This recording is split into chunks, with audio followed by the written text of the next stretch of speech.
अपने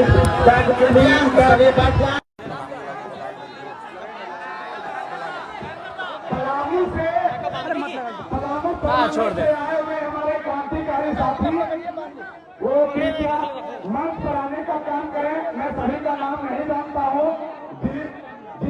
दिलीप महतो, लक्ष्मण मेहता और हमारे साथ कई क्रांतिकारी साथी कल आए हैं। आप लोग पलामू प्रमंडल से चल करके आए जरा आप आशेष पर मंच पर आने का काम करें। और मैं सभी ठंडा लगो करूंगा कि अब हम लोग ठंडा लगो मालवा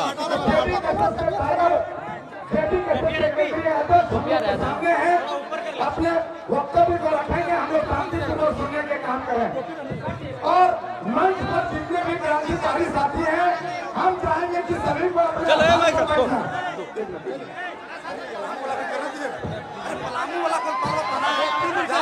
पलामू का 3 दिन से टीम यहाँ पे है।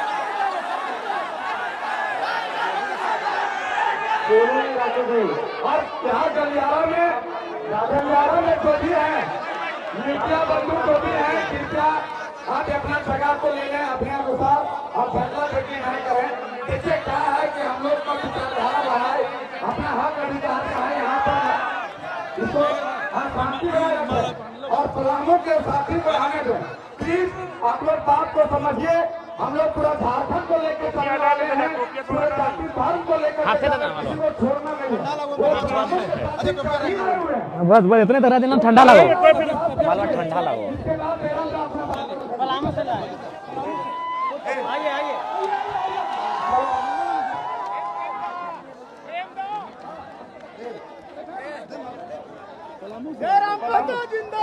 जिंदाबाद जिंदाबाद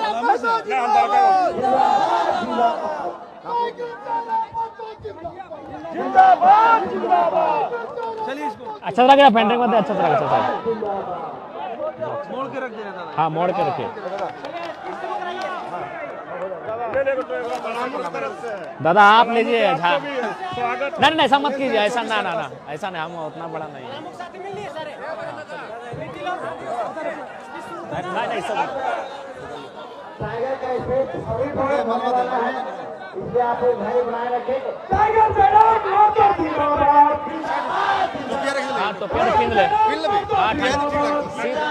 टोपिया से चेहरा ढक जा रहा है। टोपिया हम रख कर लियो ना चेहरा ढक जाता है। पलामू प्रमंडल से ठीक है पलामू से आए अपनी जगह में तो ही हो पाएगा। अच्छे से रहें क्रांतिकारी सभी बैठ जाए आप ग्रहण कर लें।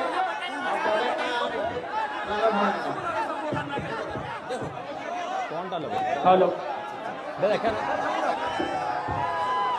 हेलो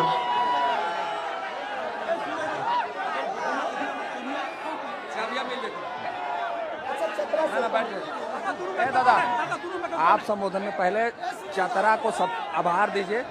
40% संख्या चतरा है। ठीक है हम बिल्कुल दे रहे हैं 40% संख्या चतरा है और आप भी चतरा को छाट दिए इसलिए ये नहीं होना चाहिए।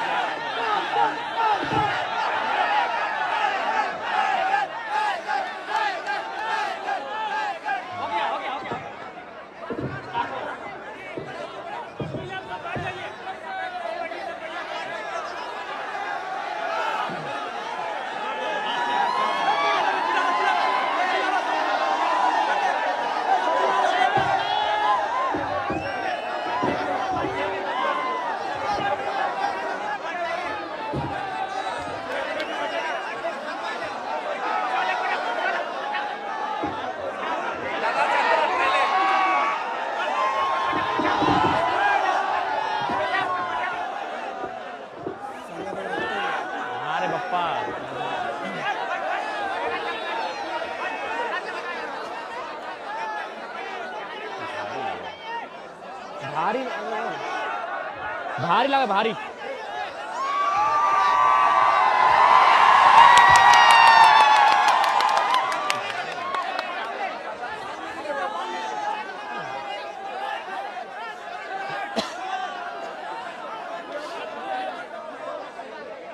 आज झारखंड के सबसे प्राचीन जिला हजारीबाग, जिसका गठन 1833 में किया गया है। तो झारखंड के सबसे प्राचीन जिला हजारीबाग की सरजमी में जितने भी झारखंडी उपस्थित हैं उन सभी को झारखंडी जोहार करते हैं। और आज ढलती हुई शाम झारखंड के उगते हुए सूरज का अनुमान कर सकती है। और आप इस कड़कड़ाती ठंड में जिस प्रकार से अपने जगह में हमारे सभी वक्ताओं को गंभीरता पूर्वक एक एक शब्द उनके वचनों को सुन रहे हैं, इससे यह आभास हो चुका है कि हम लोग इस जंग की आधी लड़ाई जीत चुके हैं। बस मतदान जब करेंगे तो पूरी लड़ाई जीत जाएंगे। कि वह खून कहो किस मतलब का जिसमें उबाल का नाम नहीं, कि वह खून कहो किस मतलब का जिसमें उबाल का नाम नहीं, वह खून कहो किस मतलब का जो आ सके देश के काम नहीं। उस दिन लोगों ने सही सही खून की कीमत पहचानी थी जब बर्मा में सुभाष ने उनसे मांगी कुर्बानी थी। बोले स्वतंत्रता की खातिर बलिदान तुम्हें करना होगा, बहुत जी चुके हो जग में तुम्हें मरना होगा। आजादी के चरणों में जो जयमाल चढ़ाई जाएगी, सुनो तुम्हारे शीशों के फूलों से गूंथी जाएगी। यह आजादी का संग्राम भला पैसों पर खेला जाता है, यह शीश कटाने का सौदा नंगे सर झेला जाता है। आज चूंकि आज जननायक कर्पूरी ठाकुर जी की जयंती है, जैसा हमारे संजय दा बता रहे थे, उस जननायक को नमन करते हैं। और नेताजी की पंक्तियों को रखा कि कल नेताजी की जयंती थी और एक दिन पहले इस देश में आस्था के विषय, करोड़ों लोगों के आस्था के विषय राम अयोध्या में विराजित हुए। चूंकि देश में एक माहौल, एक गीत बना, राम आएंगे, हम तो कहेंगे राम के साथ भगत सिंह भी आए, डॉक्टर अंबेडकर भी आए, एपीजे अब्दुल कलाम भी आए, महात्मा गांधी भी आए, सरदार पटेल भी आए, चंद्रशेखर आजाद भी आए, अशफाक अली खां भी आए। लेकिन चूंकि हम लोग पढ़े लिखे लोग हैं, हमें प्रैक्टिकली और लॉजिकली बात करनी चाहिए। बिल्कुल राम आए, बाकी जितने महापुरुष है वो भी आए, लेकिन क्या वो शरीर से आएंगे? हम पढ़े लिखे लोग हैं, प्रैक्टिकली बात कीजिए, हम लोग लॉजिकली बात कीजिए, इमोशनली नहीं। क्या जो महापुरुष, चाहे कोई रहे, राम रहे, कृष्ण रहे, गांधी रहे, कलाम रहे, जिन्होंने अपने शरीर को त्यागा है, वो शरीर के रूप में आएंगे? क्या वो बोलते हुए आएंगे? क्या वो खाते हुए, नाचते हुए, गाते हुए आएंगे? नहीं, वो विचार के रूप में आएंगे। अतः राम का स्वागत है विचारों के रूप में, गांधी का भी स्वागत है विचारों के रूप में, कलाम का भी स्वागत है विचारों के रूप में, क्योंकि शरीर के रूप में कोई नहीं आएंगे। यह प्रैक्टिकली आपको समझना होगा। यानी हम स्वागत करते हैं, राम आएंगे, स्वागत करते हैं। अब आप कहेंगे कि अब तक हमने कभी सभाओं में इसका जिक्र नहीं किया, आज क्यों? नहीं, इसलिए कि कुछ दिन बाद हजारीबाग के सांसद राम जी के नाम पर वोट करेंगे, राम जी के नाम पर वोट मांगेंगे। एक बात बताइए, राम का मतलब क्या होता है? राम का मतलब होता है त्याग, राम का मतलब होता है पिता के वचन के लिए राजपाट का त्याग। और ये जयंत सिन्हा जब राम के नाम से वोट मांगेंगे, आपको थोड़ा सवाल करना चाहिए, जिसके पास 50,000 करोड़ की संपत्ति है, वो किस मुख से राम के नाम से वोट मांगेंगे? उनसे पूछेगा कि राम का मतलब क्या है भाई, राम का आदर्श क्या है, राम का चरित्र क्या है, राम का आचरण क्या है, उनसे पूछिएगा। आज लगभग 62 विदेशी कंपनियों में उनका सीधा शेयर है, और ये व्यक्ति राम के नाम से मतदान करेंगे और आप मतदान दे देंगे? 62 कंपनियों में जो हजारीबाग के सांसद हैं, उनका 62 कंपनियों में सीधा शेयर है विदेश में। वो तो आप जानेंगे कि परसेंटेज कितना है, लेकिन मुझे जहां तक जानकारी है 62 कंपनियों में इन ढोंगियों का, इन पाखंडियों का सीधा शेयर है। यदि राम जी के पास 50,000 करोड़ की संपत्ति होती तो वो क्या करते? अरे वो बिशुनगढ़ के 45 मजदूरों को सऊदी अरब में नहीं छोड़ते, वो बिशुनगढ़ के 45 मजदूरों को सऊदी अरब में नहीं छोड़ते जो टॉयलेट का पानी पी रहे हैं। वो बड़का गांव के लोगों में कर्फ्यू का माहौल नहीं उत्पन्न करते, जो है अडानी प्राइवेट लिमिटेड कंपनी जमीन अधिग्रहण के लिए वहां इस प्रकार से पुलिस प्रशासन भरी है जैसे वो तालिबान लगता हो। और कल ये शख्स आएंगे और ये भावनाओं के नाम पर, आस्थाओं के नाम पर मत लेने का काम करेंगे। तो क्या राम का चित्र ऐसा ही था जैसा जयंत सिन्हा का है? इसलिए आज राम यानी विचार, राम यानी आचरण, राम यानी आदर्श, राम यानी कर्तव्य। एक भी लक्षण वर्तमान जो सांसद है, चूंकि यहां सबसे ज्यादा हिंदू मुस्लिम के नाम से मतदान होता है, एक भी लक्षण राम का इनमें नहीं दिखता है। ये तो ऐसे लोग हैं जिनके कारण एक और हमारे राज्य में भुखमरी है, हमारे राज्य में गरीबी है, पलायन है, विस्थापन है। और आपको जानकारी होना चाहिए, पूरे झारखंड में सबसे ज्यादा अगर विस्थापन कहीं है तो हजारीबाग जिला, हजारीबाग लोकसभा के बिशुनगढ़ प्रखंड में है। इसलिए आज मैं आपसे यही कहना चाहूंगा कि जब मत की बारी आए, ऐसे व्यक्ति को चुनिएगा जो आपकी बातों को दिल्ली में रख सके, जो आपकी बातों को दिल्ली को मजबूत कर सके, जो आपकी लड़ाई को लड़ सके। एक बात सभी जानते हैं, चाहे मीडिया के कर्मी हो या प्रशासन के लोग हो या सरकारी कर्मचारी हो, हर कोई यहां अपने इस जीवन में चाहता है कुछ संपत्ति का अर्जन करके चले जाए। लेकिन आपको जानकारी होनी चाहिए, आज जिस प्रकार से झारखंड का माहौल बना है, कहीं सड़क चौड़ीकरण के नाम पे, कहीं डैम के नाम में, कहीं तालाब के नाम में, कहीं माइंस के नाम में, कहीं फैक्ट्री स्थापित करने के नाम में हमारी जमीनें कौड़ी के भाव ले रहे हैं। यदि आज हमारे पास दिल्ली में शख्स नहीं होगा जो हमारे लिए लड़ सके, तो आने वाले दिन ऐसा होगा कि झारखंड एक खंडहर के रूप में होगा, हम और आप केवल तमाशा देखेंगे। मैं एक आपके माननीय सांसद की एक करतूत सुनाता हूं। करतूत और कारनामा में फर्क होता है, जैसे क्लेवर और कनिंग होने में फर्क होता है। दोनों का मतलब चालाक होता है, लेकिन एक का मतलब धूर्त होता है। तो मैं इनकी एक करतूत आपको सुना रहा हूं। आपके जो यशस्वी नरेंद्र मोदी जी के नाम पर ये वोट लेंगे, माननीय जयंत सिन्हा, इनका बाप भी सांसद रह चुके, अपना बेटा को बनाने की तैयारी में है। राजरप्पा में एक प्रोजेक्ट आया था। आज समझिए कि किस प्रकार झारखंड को खोखला किया जा रहा है, किस प्रकार हमारी बुनियादी ढांचे को बर्बाद किया जा रहा है, किस प्रकार हमारे रोजी रोजगार को प्रदेशों के हाथों बेचा जा रहा है। वहां एक प्रोजेक्ट आया था, चूंकि सांसद हैं, दिल्ली से टीम आई थी, तो सांसद की एक कुर्सी लगी हुई थी। सांसद महोदय कुर्सी में बैठते हैं, अंदर जो दिल्ली की टीम आई थी, 5 सदस्य या 7 सदस्य टीम थी, उनसे पूछा सांसद महोदय ने, यशस्वी सांसद, आपके लोकप्रिय सांसद, आपके धर्मात्मा सांसद, अब भाई राम के नाम से वोट मांगते तो धर्मात्मा ही होंगे, और आपने दिया है। इस धर्मात्मा सांसद ने पूछा कि ये प्रोजेक्ट कितने में कंप्लीट हो सकता है? बोला सर हार्डली 15 से 20 करोड़ में पूरा हो जाएगा। इस धर्मात्मा, आपके लिए धर्मात्मा, हमारे लिए कहीं ना कहीं ये मानव के रूप में छुपे दानव है। इसने कहा इसको 250 करोड़ बनाइए। आप पता कर लीजिएगा, राजरप्पा प्रोजेक्ट, वहां 15 करोड़ में ये योजना थी, इन्होंने कहा इसको 250 करोड़ बनाइए। यानी जो योजना 15 करोड़ में हो सकती थी, 250 करोड़ किसके लिए? अपने लिए, अपनी पत्नी के लिए, अपनी साली के लिए, अपनी सलहज के लिए।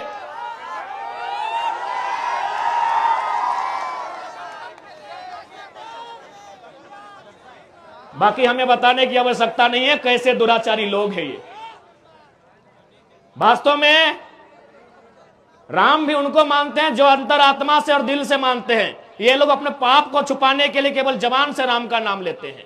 अगर वास्तव में राम को आदर्श मानते हैं, मैं आज इस हजारों की भीड़ से, सम्मानित मीडिया बंधुओं के बीच से, मीडिया की बहनों के बीच से हजारीबाग के सांसद को चुनौती देता हूं कि वास्तव में अगर आप राम को मानते हैं तो 50,000 करोड़ की संपत्ति में 1,000 करोड़ रखिए, बाकी उन 50,000 करोड़ आप जनता को दान कर दीजिए।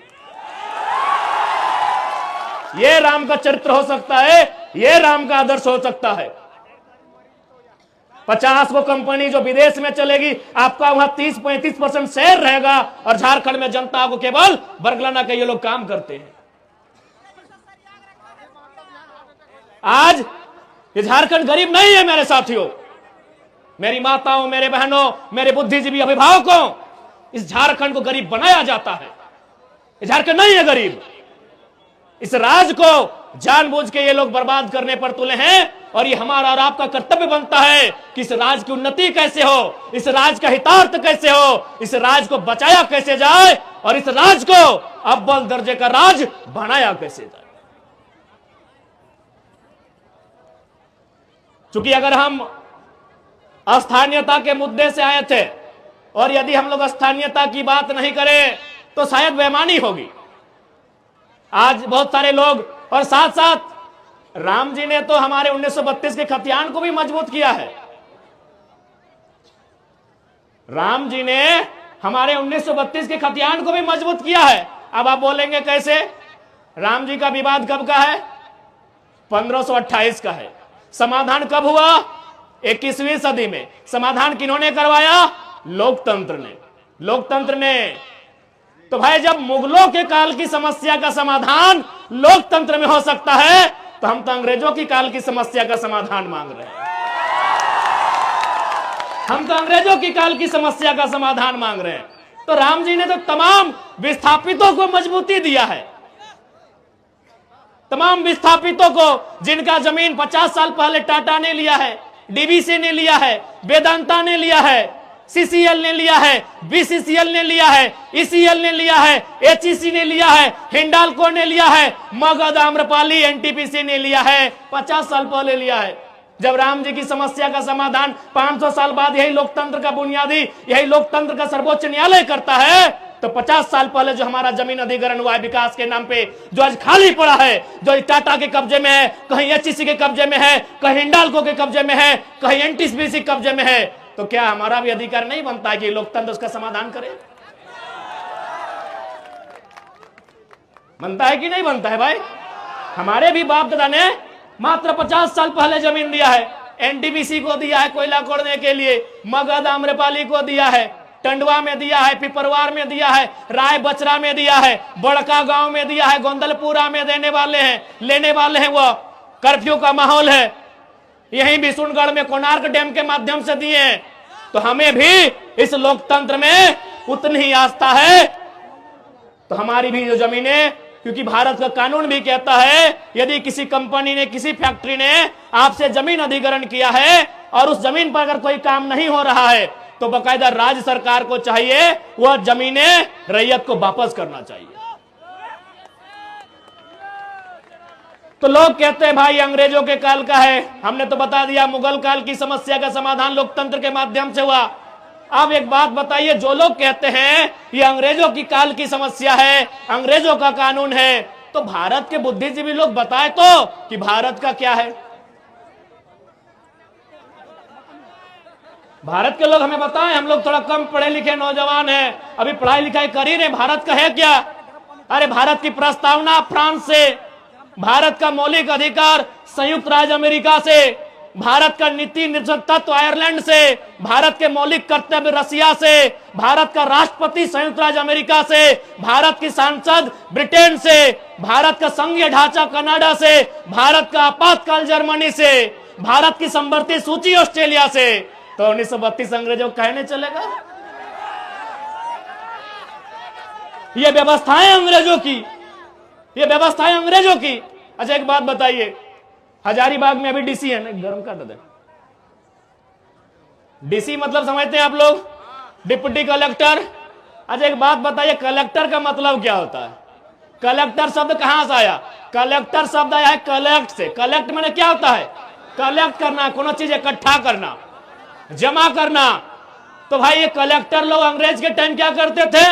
कलेक्ट करते थे। व्यापारियों से, किसानों से लगान कलेक्ट करते थे, खजाना कलेक्ट करते थे। इसीलिए इन्हें कलेक्टर की उपाधि दी गई थी। अब क्या हुआ, एक प्रमंडल चूंकि हजारीबाग में है, वहां आता है डिविजनल कमिश्नर। डिविजनल कमिश्नर समझते हैं ना, यानी प्रमंडल के आयुक्त। कमिश्नर का मतलब क्या होता है? यानी कलेक्टर जो पैसा, जो खजाना, जो धान चार सोना चांदी कलेक्ट करके ले जाते थे, उस पैसे को सुरक्षित अंग्रेजों तक, ब्रिटेन तक कमीशन लेके जो पहुंचाता था उसे कमिश्नर कहते थे। कमीशन कहां से आया? कमिश्नर शब्द कमीशन से आया है। तो भाई अंग्रेजों का कलेक्टर चल रहा है, अंग्रेजों का कमिश्नर चल रहा है, तो 1932 का खातियान काहे नहीं चलेगा? काहे नहीं चलेगा? अभी बताइए, क्या हमारी लड़ाई गलत है? ये हमारी मांग गलत है? जी नहीं, बस हमारे लोगों को जानबूझकर कमजोर बना के रखा गया है, क्योंकि सारा समस्या है यहां की खनिज। यहां के कण कण में खनिज है, यहां के पहाड़ में, यहां के पर्वत में, यहां के पठार में, यहां के जंगल में, यहां के नदी में। नदी में नहीं समझे क्या? अरे दामोदर नदी को भी लोग चेंज करना चाहता था। ये पैसे के लालची लोग, चूंकि दामोदर नदी के नीचे मैक्सिमम कोयला है, ये लोग दामोदर नदी के बहाव को बदलना चाहता था। यानी यहाँ के पहाड़ में खनिज, यहाँ के नदी में खनिज, यहाँ के नालों में खनिज। इसीलिए जानबूझ के झारखंड की व्यवस्था को चौपट किया गया है। अब आप कहेंगे कैसे?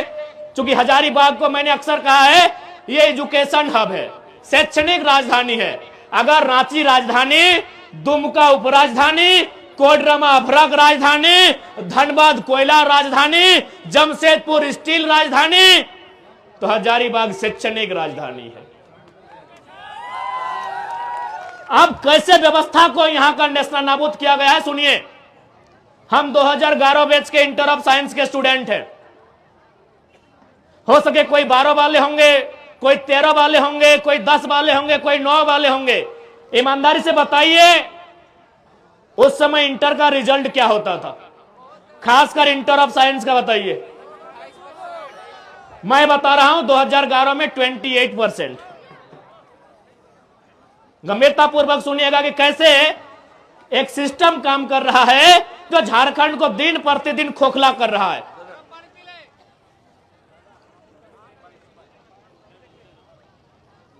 मात्र 28%। कॉमर्स का रिजल्ट था 42%, साइंस का रिजल्ट था 47%। सोच के देखिए आपकी रूह कांप जाएगी। आर्ट्स का रिजल्ट था 47, यानी 50% से ज्यादा बच्चे फेल हुए थे। कॉमर्स का रिजल्ट 42, यानी 50 से कई गुना ज्यादा, कई गुना नहीं, संख्या में कितना ज्यादा। और मात्र 28% रिजल्ट था इंटर ऑफ साइंस का। 2011 का हम साइंस का और पास आउट स्टूडेंट है। यानी सोच के देखिए, जब हमारे बच्चे पढ़ेंगे नहीं, जब ये इंजीनियर नहीं बनेंगे, जब ये मेडिकल में नहीं जाएंगे, तो आगे जाकर कैसे राज्य को संभालेंगे? वियतनाम और फ्रांस की कहानी आपने पढ़ा होगा। वो तो आपने वियतनाम और फ्रांस के बारे में पढ़ा है। ये लोग झारखंड में चरितार्थ करके बैठे हैं। हमारे रिजल्ट को शून्य करके रखा था, हमारे रिजल्ट को डाउन करके रखा था। उतना छोड़िए, अभी आप कल का या परसों का अखबार पढ़े होंगे, धनबाद से नवोदय में 26 बच्चों का चयन हुआ है। हमको लगता है 20 बच्चे बिहार के हैं। यानी आपके बच्चे, नवोदय का मतलब आप भी जानते हैं। हर फैमिली का ड्रीम होता है कि अपना बच्चा को नवोदय भेजे, अपना बच्चा को सैनिक स्कूल भेजे, क्योंकि बाकी स्कूल में खिचड़ी के अलावा ठीक कुछ नहीं मिलता है। नेतरहाट, अच्छा माफी चाहेंगे, नेतरहाट है ना मिथिलेश दा। आज जितने भी नौजवान यहां बैठे हैं, आपके घर में बेटा या बेटी जब जन्म लेती है और आप पहला प्रयास यही करते हैं कि अपना बच्चा को नेतरहाट भेजेंगे, सैनिक स्कूल में भेजेंगे। तमन्ना होती है कि नहीं? लेकिन वहां भी बाहर के लोगों का कब्जा है। हमारे बच्चे कहां मिलेंगे? जहां स्कूल का ड्रेस कभी पीला कभी हरा होगा वहां मिलेंगे, और जहां खिचड़ी 2-3 वैरायटी में मिलेगी वहां मिलेंगे। जहां गुणवत्तापूर्ण शिक्षा मिलेगी, नेतरहाट जैसे संस्थान में, सैनिक कॉलेज जैसे संस्थान में, नवोदय जैसे संस्थान में, वहां भी यूपी बिहार के लोगों का कब्जा है। यह गलत है कि नहीं, आप बताइए। अरे भाई, लोग बोलते हैं कि आप बाहरी भीतरी करते हैं। हम लोग नफरत नहीं बांटते हैं, आप हमसे नफरत करते हैं कि हमें जानबूझकर फेल करते हैं। आप हमें मौका नहीं देते हैं। एक बात बताइए, यहीं बगल में विनोबा भावे यूनिवर्सिटी है। क्या हमने कभी गेट पर जाकर यह कहा कि एचओडी सर गो बैक, आप यूपी से हैं चले जाएं, आप राजस्थान से चले जाएं, आप बिहार से चले जाएं? क्या हमने कहा? नहीं कहा, क्योंकि यूनिवर्सिटी में जो प्रोफेसर आते हैं वह सेंट्रल का विषय होता है, वह जेआरएफ करने वाले लोग होते हैं, उससे ऊंची ऊंची उपाधियों को, उपलब्धियों को हासिल करके आते हैं। हमने कभी प्रोफेसर का विरोध नहीं किया है। लेकिन यदि कोई प्राइमरी टीचर बन के आएगा यूपी बिहार से, विरोध होगा कि नहीं आप ही बताइए, होगा कि नहीं? अरे भाई हमने प्रोफेसर का विरोध नहीं किया है। मैं आपके हजारीबाग की स्थिति नहीं जानता हूं, धनबाद में 90% यूपी बिहार बंगाल के प्रोफेसर हैं। जो विनोद बिहारी महतो विश्वविद्यालय है वहां 90%। हमने तो विरोध नहीं किया क्योंकि ये सेंट्रल का विषय है, ये केंद्रीय विषय है। आप प्राइमरी टीचर बन के आएंगे, आप टीजीटी में आएंगे, आप पीजीटी में आएंगे, तो क्या झारखंड के बच्चे कोयला ठेलेंगे? झारखंड के बच्चे बालू ठेलेंगे? झारखंड के बच्चे घास उखाड़ेंगे? झारखंड के बच्चे सूरत, गुजरात, महाराष्ट्र में मजदूरी करेंगे? बताइए गलत है या सही है? हमने कभी डीसी का विरोध किया है कि डीसी गो बैक, आप झारखंड के नहीं है? एसपी गो बैक, आप झारखंड के नहीं है? नहीं, क्योंकि ये आईएएस आईपीएस का कैडर है। ये यूपीएससी देश की सर्वोच्च परीक्षा को पास करके आते हैं। पूरे देश में उनको कैडर के हिसाब से चुनने का अधिकार होता है। ये सेंट्रल विषय है। हमने आज तक विरोध नहीं किया है। DC go back, SP go back, DIG go back, chief secretary go back, हमने आज तक विरोध नहीं किया है। लेकिन यदि कोई बड़ा बाबू बन के आएगा, दरोगा बन के आएगा, थाना प्रभारी बन के आएगा यूपी बिहार बंगाल एमपी गुजरात के लोग विरोध करेंगे। आप हमें अच्छा कहें बुरा कहें, हम अपने स्टैंड में कायम हैं।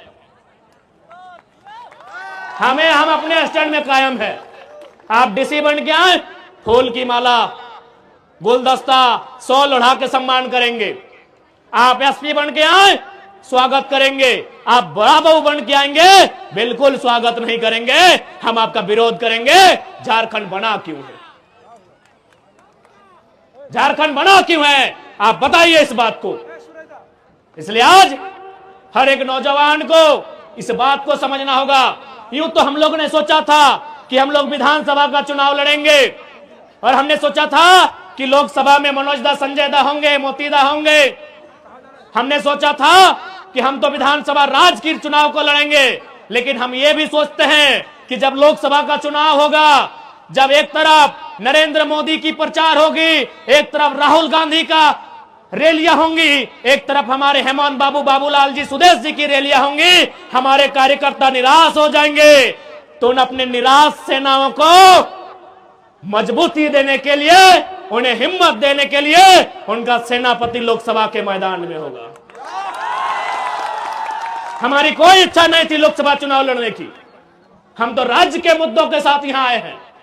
हम तो राज्य को नेतृत्व करने के लिए लोग हमें उम्मीदें कर रहे हैं। लेकिन लोकसभा में हमारा आना, हमारे साथ साथ हमारे जो भाई आज मंच पे खड़े हैं, इनका लोकसभा में आना, खासकर मेरा, इसलिए कि हमारे सेना का मनोबल कम ना हो। जब सामने सुदेश जी आए, बाबूलाल जी आए, हेमंत जी आए, तो उनके सामने उनका बेटा, उनका सेना नायक झुमरा और पारसनाथ के बीच का टाइगर भी होना चाहिए। हमें पूरा विश्वास है। इसी हौसले के लिए, इसी विश्वास के लिए, इसी हिम्मत के लिए लोकसभा चुनाव लड़ने का और उसमें मेरे खुद भाग लेने का ऐलान किया है। नहीं तो हम लोग विधानसभा की तैयारी करते, मनोज दा, संजय दा, मोती दा, इनको कहते आप लोग लोकसभा की देखिए कहां कैसे फिट होगा, आप लोग चर्चा करें। बस अपने कार्यकर्ताओं को, जो हमारे सेना है, उन सेनाओं में शक्ति का संचार करने के लिए हमने उसी सीट को चुना है। और ये सबके आदेश से, निर्देश से, जहां से अगर चढ़ जाएंगे तो पूरा झारखंड दिखाई देगा। उसे झारखंड की सर्वोच्च चोटी पारसनाथ कहते हैं, जो 4480 फीट की ऊंचाई पर है।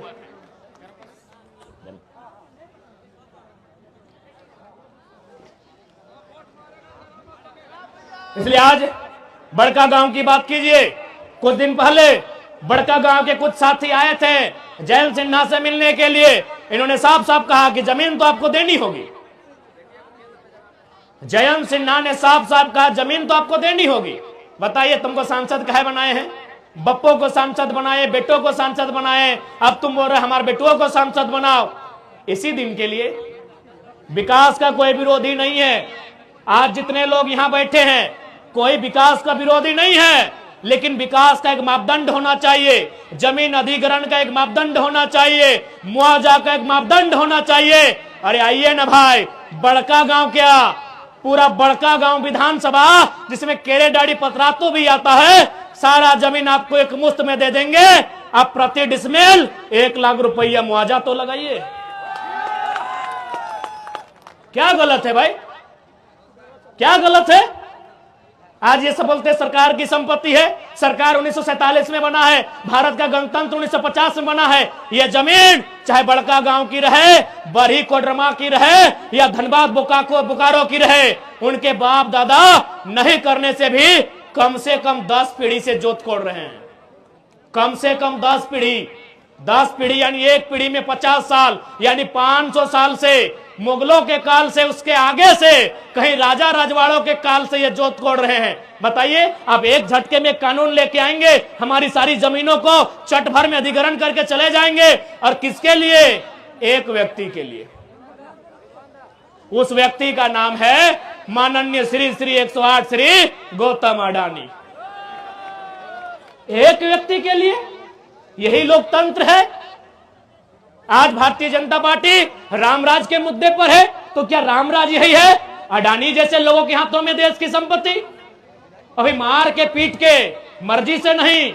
जाइए पता कीजिए, गोड्डा का प्लांट, आदिवासियों को जबरन मार पीट के जमीन लिया गया, और सारा बिजली बांग्लादेश को, कि हमार पानी हमार पसीना, और बिजली जले तो शेख हसीना। अरे भाई, बिजली देना था तो बांग्लादेश की महारानी शेख हसीना को कहे। हमारे यहाँ शेख भाई बैठे हैं, उनकी खाला जाने शेख फातिमा, उनको बिजली देते, हमको कोई दिक्कत नहीं है। हमारे फरजान खान जी बैठे हैं, उनकी शेख फातिमा को बिजली देते, हमें कोई आपत्ति नहीं है। रिजवान जी भी पीछे बैठे हैं, इनकी खाला जान को देते हैं। क्योंकि यहां कोडरमा के भी साथी आए हैं। हाल ही फिलहाल एक भेल के पदाधिकारी 2 दिन पहले हमसे मिलने आए। उन्होंने कहा कि केटीपीएस में 1000 मेगावाट बिजली का सृजन हो रहा है, 500 मेगावाट दिल्ली को जाएगा, 300 मेगावाट पश्चिम बंगाल को जाएगा, और 200 मेगावाट झारखंड को मिलेगा। दिल्ली में सवाल पूछने वाला कोई मायका लाल नहीं है। काहे दिल्ली भाई, काहे की दिल्ली? जमीन हमारी, जल हमारा, परिश्रम हमारा, श्रम हमारा, तो पहले हमें मिलना चाहिए, फिर दिल्ली को दीजिए, चाहे जिसको दीजिए, हमें आपत्ति नहीं है। 1000 मेगावाट में 500 मेगावाट झारखंड को मिलना था, लेकिन यहां उल्टा होता है, दिल्ली को 500 मेगावाट मिलेगा। अरे हम तो आज तो केवल एक छोटी सी नौकरी के चलते देखते हैं कि बाहरी भीतरी हो रहा है। कभी बड़ा, अपने दिमाग को बड़ा उठाइए, बड़ी बड़ी चीजों को देखिए, आपको पता चलेगा कि कितना अन्याय इस मिट्टी में होता है। हमको अन्याय पता चलता है जब टीचर की बहाली चतरा में, गढ़वा में होती है, मैक्सिमम यूपी बिहार के आते हैं, तब हमें पता चलता है। घर जी भी अच्छा, बढ़िया से जी। लेकिन हमें यह पता नहीं चलता है कि हमारी नदियों में, हमारे डैम में बिजली का उत्पादन होता है, और सारा अन्य प्रदेशों में जाता है, अन्य देशों में जाता है, और हमें डिबरी जलाना नसीब होता है। चतरा में अभियो जल हो? हाँ, तो चतरा तो केबीसी में हो। हमें ताज्जुब होता है कि चतरा मैक्सिमम वहां ग्रामीण वोटर हैं, हजारीबाग भी मैक्सिमम ग्रामीण वोटर है। अरे हजारीबाग में टाउन का वोटर कहां है? सदर में। बरही ग्रामीण, मांडू ग्रामीण, रामगढ़ ग्रामीण, बड़का गांव ग्रामीण, और 20-25 साल से इन लोग बाप बेटा कब्जा करके रखा है। कहीं ना कहीं लीडरशिप मर चुकी है झारखंड की, लीडरशिप मर चुकी है झारखंड की। इसलिए लीडरशिप तैयार कीजिए।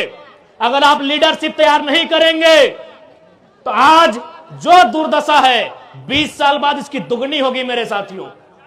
इसलिए मैं आपसे आग्रह करूंगा, मैं आपसे निवेदन करूंगा, लीडरशिप बनाइए। आप लीडरशिप नहीं बनाते हैं इसीलिए ब्लॉक में जाके झारखंडी लोग चमचागिरी करते हैं।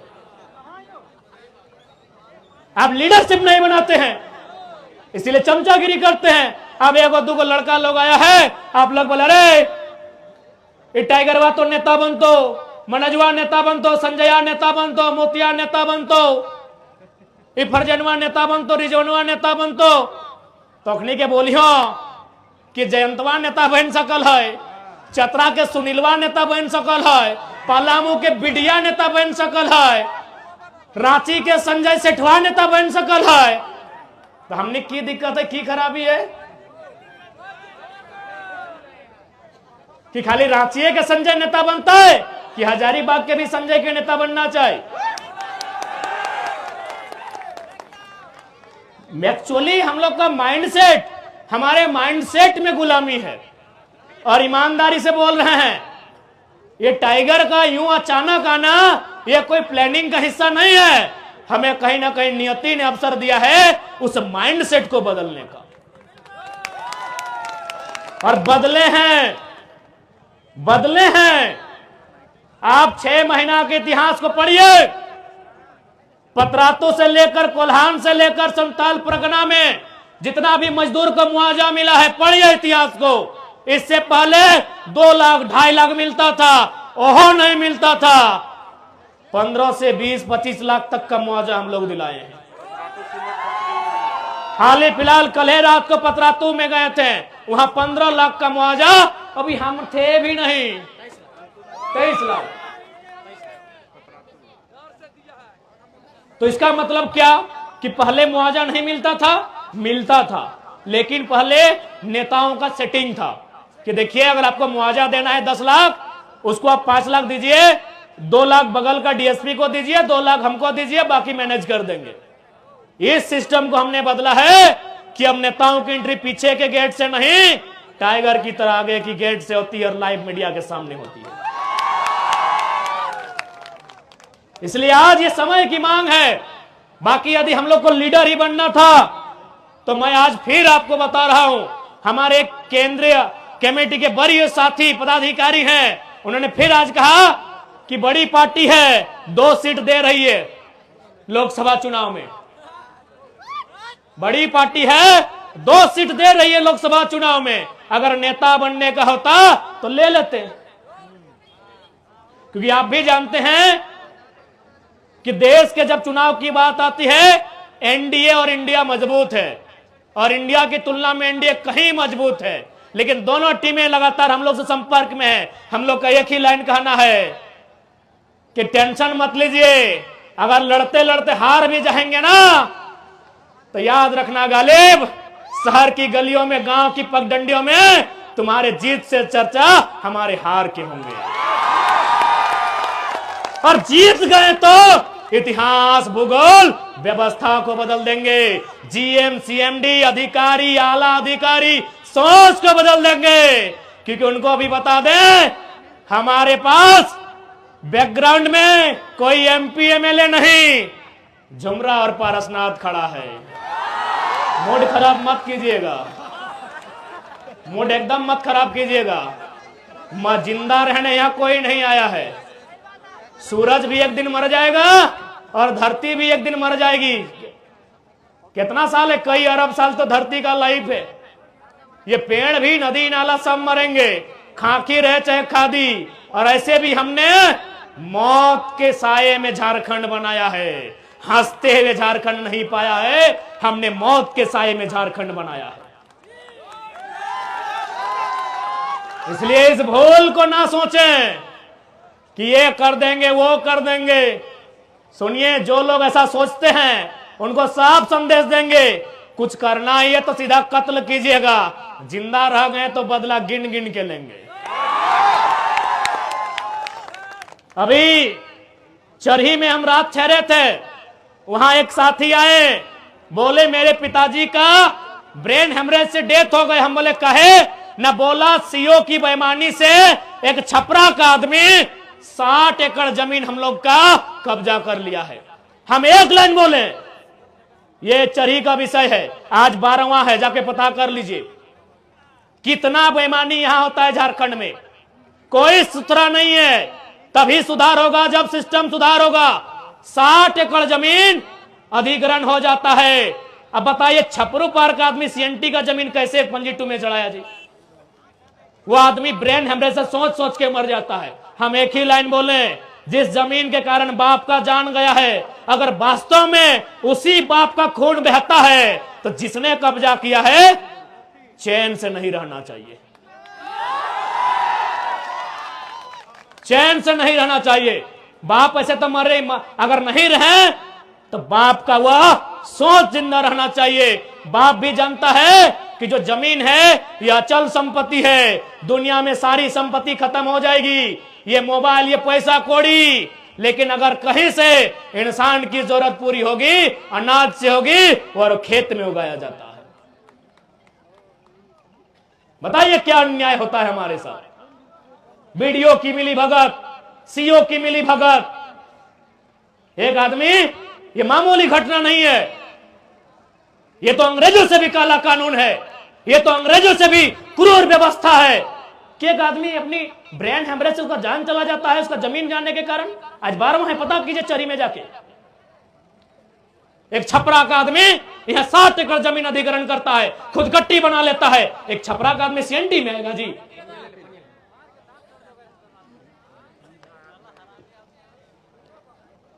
ये आज उसके साथ हुआ है।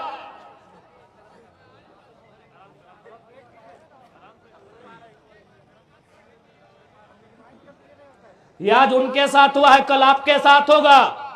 क्योंकि जिस दिन झारखंड में मिनरल्स खत्म हो जाएगा, उनका नजर हमारी जमीन पर होगा, याद रखिएगा। जिस दिन मिनरल्स खत्म हो जाएगा, उनका नजर जमीन में होगा। इसीलिए दिल्ली की जब बात आती है, हम लोग दिल्ली में सबसे पहले भूमि अधिग्रहण कानून और वन अधिकार कानून, इनको दायरे में रखेंगे कि बिना ग्राम सभा के किसी प्रकार का कोई अधिग्रहण नहीं किया जाएगा।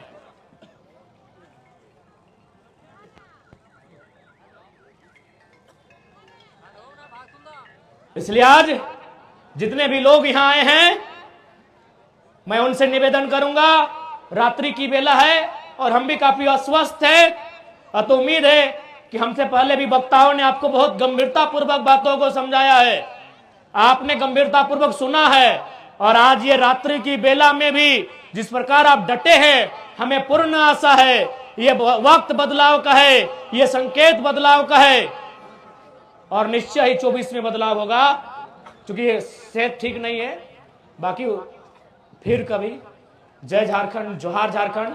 जितने भी मीडिया कर्मी हैं उनका धन्यवाद, हजारीबाग की आयोजन समिति का धन्यवाद, सभी को जोहार, धन्यवाद। जितने भी माताएं बहनें, चतरा वालों का विशेष धन्यवाद।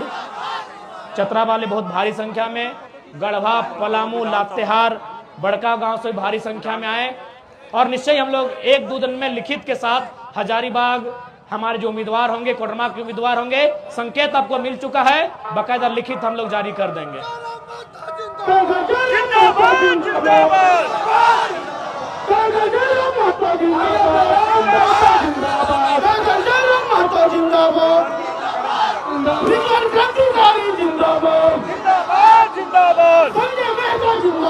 कहाँ रह गया?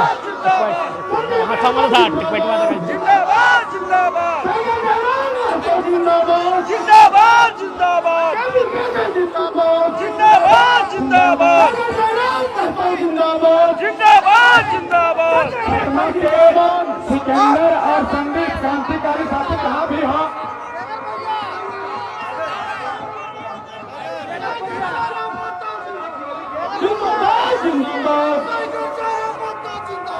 जिंदाबाद जिंदाबाद। बहुत बहुत धन्यवाद पद्मा के क्रांतिकारी साथी को। संगीत का आप लोग जहाँ कहीं भी हम मंच चलाने का काम करें। और हम लोग को 2024 के लिए संदेश भी मिल गया है, आगे क्या